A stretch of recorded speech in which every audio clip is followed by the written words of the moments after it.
Hello, I'm the Nostalgia Critic. I remember it so you don't have to. A long time ago, a young filmmaker named George Lucas helped create a parallel dimension in a galaxy far, far away.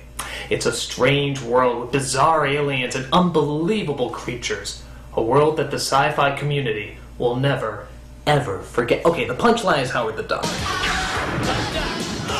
For all the strange things that George Lucas has done, whether it be bad, unnecessary, or just downright racist, nothing compares to the weird cinematic bomb that he actually made the strange choice of producing, Howard the Duck. And if you think Jar Jar Binks was bad, he still is. But this is a creation that equally matches that theatrical travesty. So, what gave George Lucas the idea to attach his name to such a goofy movie? Well, maybe the comic book had something to do with it. That's right, this was actually based on a Marvel comic book by the same name. It was about a duck who came from a parallel dimension where everybody's a duck, but somehow got zapped into our reality to have a ton of strange adventures. Yeah, sounds like a blockbuster to me too. Let's take a look. So we see Howard in his parallel world where he lives in an apartment of in-jokes. He sits around drinking beer, smoking cigars. You know, a kid's movie! Look at this thing. It looks like Donald Duck's missing nephew, Drunky. Thanks. So, yeah, he lives in probably the stupidest of parallel dimensions where every single person is a duck. It's like a bad episode of Twilight Zone that accidentally began with a twist ending. Alright, so Howard's sitting there watching TV when suddenly... Oh no, it's a quake! Don't you mean a quack? His chair starts to shake and rumble as he's propelled backwards through his apartment building, flying through dozens and dozens of walls until we see... Oh my god. It can't be. That cannot be real. That cannot be real! Is there any point in reviewing the rest of the movie? I mean, you know I'm not going to be able to top that. I don't care if he runs into Jar Jar Binks, the Care Bears, and Fonzie from Happy Days. There is no way in that I am going to beat the I mean, what is the point? You're making a kid's film starring a cute little ducky, and you start out with duck. Are you mad? What creepy pervert thought that up? I mean, this movie is rated PG, right? This is considered PG material? Are you seriously telling me that showing female is wrong, but showing Daisy's isn't going to cause any psychological damage? I think the people who rated this movie had psychological damage. I mean, ew! So yeah, after you try to repress that memory, Howard continues to fly out of his apartment, actually into space. Suddenly this guy's voice takes over and tries to tell us why. The cosmos. Countless worlds upon worlds. In these galaxies, every possible reality exists. What is, what was, and what will be start here with the words, in the beginning there was Howard the Duck.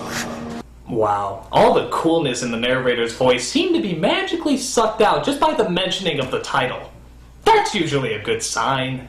So Howard somehow crosses dimensions and ends up in the terrifying land of the human world. But not just the human world of the 80s! Ah! He comes across this woman who's being attacked and he decides to help her out. No one laughs at a master of quack foo! Alright, the obvious joke should have been Thai quack dough, but we'll let it slide. Every duck's got his limit. No more Mr. Nice Duck. This is obviously no place for an intelligent duck. Yeah, just to check, how many more puns are there going to be where you simply insert the word duck in the common everyday phrases? Okay, I'm just gonna have this on standby. I hope you don't mind. So after being bailed out by a duck, boy, that's gotta be embarrassing, we learn that the young woman's name is Beverly. And as you can imagine, they both have some interesting questions for each other. Where am I? Cleveland? Cleveland? Uh-huh. That's a perfect weird name for this planet. Planet? No, that's the city. The planet's called Earth, I think. Earth, I think? Yeah, just to check, this, idiotic waif isn't gonna play any major part in this movie by any chance, is she? Okay, bottoms up. So Beverly is about to leave poor Howard behind, but the awkward 80s love music suggests that she should do something else. Something started to change inside of you, and right out of the blue. Go to him, Beverly. Go to him. It can't be any worse than that time you let that singing giraffe sleep on your couch. You consider that progress? So being a sucker for a hard duck case, Beverly decides to take Howard in and let him spend the night. Nice place. You pay to live here? It's cheap. The manager of my band found it for me. I suggest you find a new manager. Hey, I'd love to, but we got this contract with the sleazoid. He won't even give us the money he owes us. You know you're talking to a duck, right? So Howard eventually falls asleep as Beverly partakes in a rather uncomfortable sequence.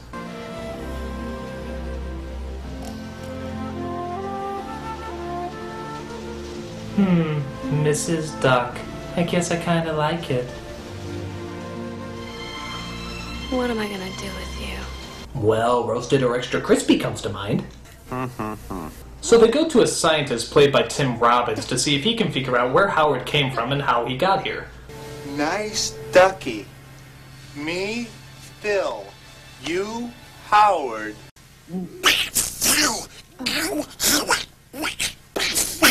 So he obviously doesn't help much, which means Howard is still stuck in the surreal world where he'll never seem to fit in.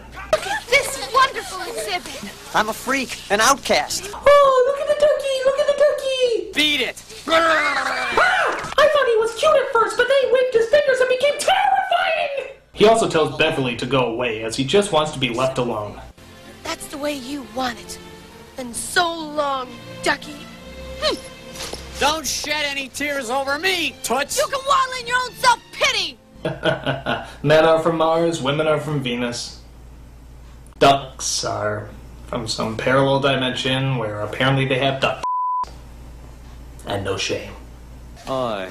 If you can believe it, Howard actually gets a job cleaning up at a local romantic spa. Because nothing says romance like a feathered alien cleaning up your love juice. That's really disgusting. Look at this. He gets thrown in the hot tub and the couple just keeps making out. What was that? Oh, it's just some small, fully clothed animalmorphic life form swimming in our hot tub. Oh well. Despite the job, Howard seems to still not be fitting in, as crowds of people constantly seem to remind him. That's a duck! That's a duck, man! That's a duck! That's a tie! That's a desk! That's a dope movie! So Howard returns to Beverly, who happens to have a band called Cherry Bomb. Well, I understand the bomb part, but the cherry section throws me off. There, he comes across Beverly's manager and tries to persuade him to let her out of the band's contract. Is this gonna be easy? Or is this gonna be trouble? Whoa, I think this duck means business. They pick him up and throw him across the bar, thinking they got rid of the little quacker. But then...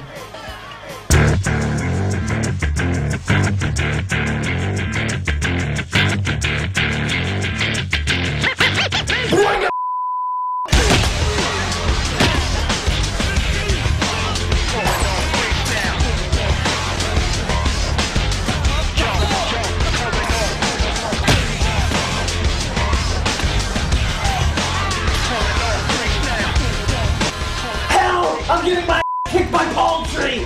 So after that embarrassing display, the manager decides to give the women back their money and let them out of the contract. So Howard meets up with Beverly backstage where... Hi, sorry I missed the show. Oh no, not this guy again. Howard!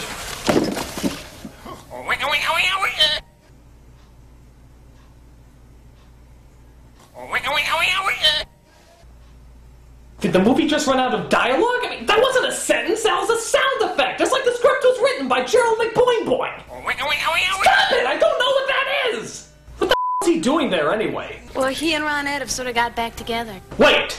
He's dating one of the singers? I don't know who's more desperate for dates, you or me. I guess I have a soft spot for unattractive, unromantic, unpopular, and all-around unlikable people. Phil? No, I'm working. So even though they got out of the contract, the band is still stuck without a manager. Maybe you should be our manager. Wait a second. No. I think you'd be a great manager. No! Maybe you're just the kind of bizarro influence we need. Oh yeah! With him as their manager, their band will finally be taken seriously.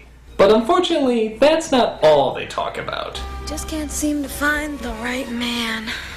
Maybe it's not a man you should be looking for. You think I might find happiness in the animal kingdom, Ducky?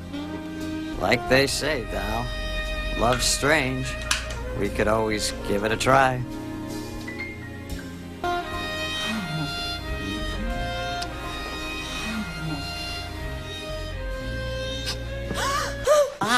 Oh, I'm sorry, the door was open. Oh, thank God!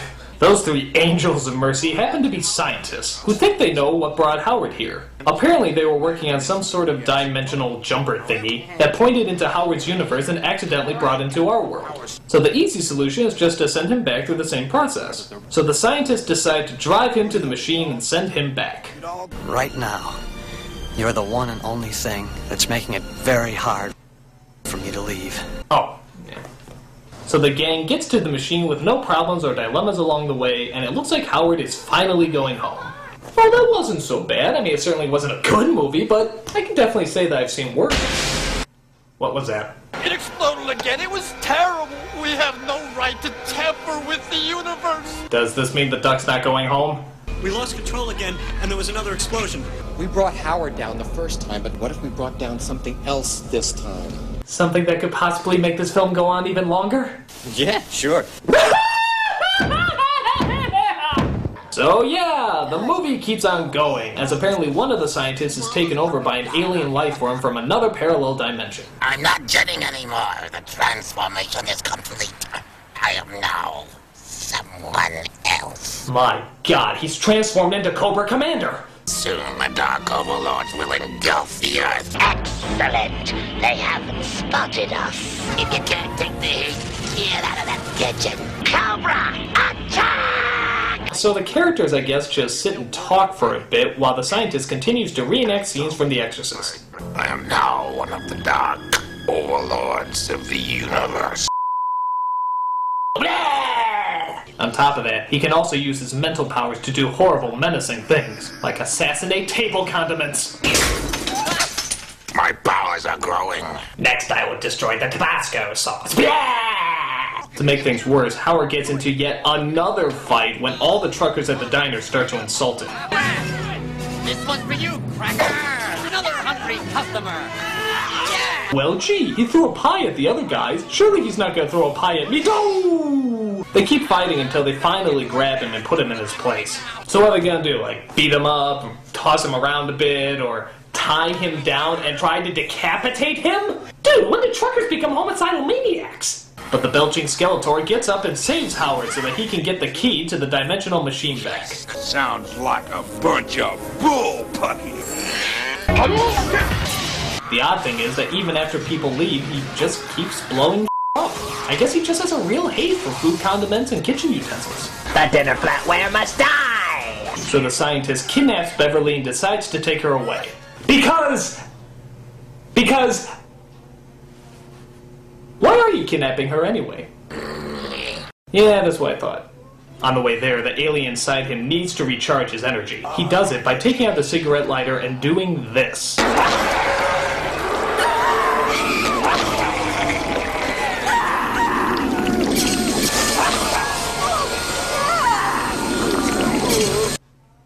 I got nothing to say. I think the scene speaks for itself. Meanwhile, Howard meets up with Tim Robbins as they just so happen to find a plane, figure out how to fly it, and use it to save Beverly. I can't believe a movie about a nerdy Tim Robbins and an alcoholic talking duck could be so implausible! It's like a bad trip. Meanwhile, the alien makes it back to the laboratory after getting rid of some pesky cops.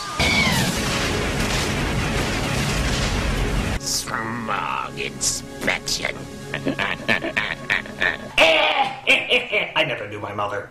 He ties down Beverly, hoping to transfer another alien into her body as Robbins and Howard come in to save the day.